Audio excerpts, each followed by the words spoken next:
जामिया मिल्लिया इस्लामिया पिछले 3 दिनों से हेडिंग्स में है, सुर्खियों में है और सबसे बड़ी जो मुसीबत खड़ी हुई है प्रशासन के लिए वो कल का एक जो पोस्टर जारी किया गया है कुछ युवकों का, जिसमें यूनिवर्सिटी प्रशासन ने, संघीय प्रशासन ने, जो वाइस चांसलर हैं उनका ताल्लुक आरएसएस से है और जो है वो भारतीय जनता पार्टी के जो युवा विंग है उससे वो जुड़े रहे हैं, सक्रिय सदस्य रहे हैं।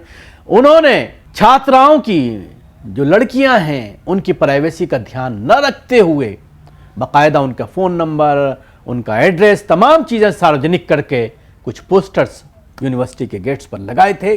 काफ़ी हंगामा हुआ सोशल मीडिया में इस पूरे मामले को लेकर। आज सुबह इन पोस्टर्स को गार्ड्स के जरिए हटा दिया गया और सवाल खड़ा किया जाने लगा उस संघीय वाइस चांसलर के ऊपर जिसकी अभी हालिया दिनों में पोस्टिंग हुई है, जिनको भारतीय जनता पार्टी के जरिए यूनिवर्सिटी में अपॉइंट किया गया है। किस तरह से 3 दिन से छात्राओं के ऊपर मजालिम ढाए जा रहे हैं।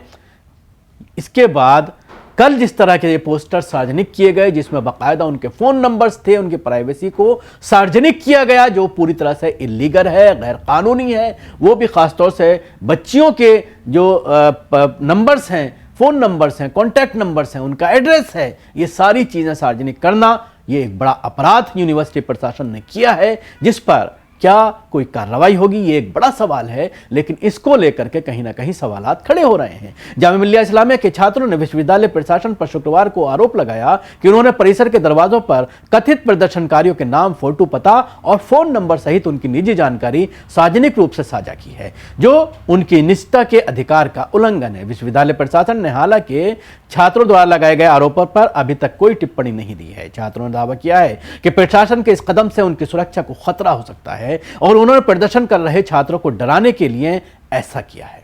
दरअसल जामिया मिल्लिया इस्लामिया में पीएचडी के 2 विद्यार्थियों ने विश्वविद्यालय की अनुशासनात्मक कार्रवाई के खिलाफ प्रदर्शन की शुरुआत की थी।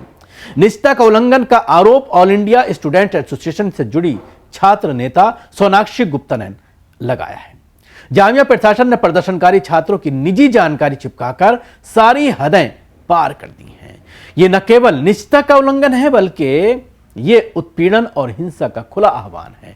खासतौर पर युवतियों को निशाना बनाकर प्रशासन हमें कमजोर बना रहा है। उन्होंने इस कार्रवाई को राजनीति से जोड़ने का प्रयास करार देते हुए कहा कि दिल्ली में भारतीय जनता पार्टी की सरकार बनी है और ये महज संयोग नहीं है।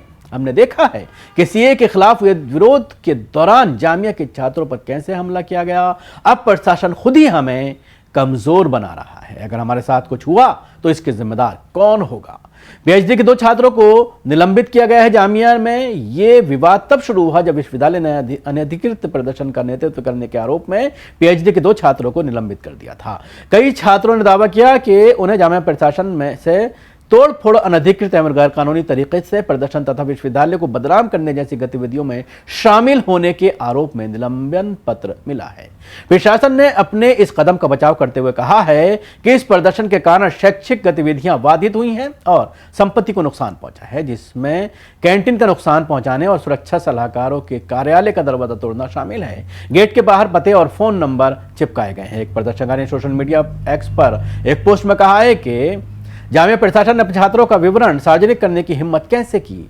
छात्रों की निजता को घोर उल्लंघन करते हुए जामिया के गेट के बाहर पते और फोन नंबर चिपका दिए गए हैं। अगर इन छात्रों पर हमला हुआ तो कौन जिम्मेदार होगा। उन्होंने पोस्टर में एक तस्वीर भी साझा की है जिसमें छात्रों की जानकारी दी गई है। हिरासत में 10 से अधिक छात्र लिए गए। जामिया में गुरुवार को स्थिति तब और खराब हो गई जब पीएचडी के 2 छात्रों का विश्वविद्यालय की अनुशासन कार्रवाई के विरोध में प्रदर्शन कर रहे पुलिस ने 10 छात्रों को कथित तौर पर हिरासत में ले लिया था। प्रदर्शनकारी विद्यार्थियों ने बाद में कहा था कि हिरासत में लिए गए छात्रों को लगभग 12 घंटे के बाद रिहा कर दिया गया है, लेकिन प्रदर्शन जारी रहा। कुछ छात्रों ने आरोप लगाया है कि पुलिस ने उनके अभिभावकों से संपर्क किया है तथा उन्हें चेतावनी दी गई है यदि वो प्रदर्शन जारी रखेंगे तो उनके बच्चों के खिलाफ प्राथमिकी दर्ज की जा सकती है। तो बड़ा मामला ये छोटा सा प्रदर्शन लगातार बढ़ता चला जा रहा है और प्रशासन के ऊपर तरह तरह के सवालात खड़े हो रहे हैं।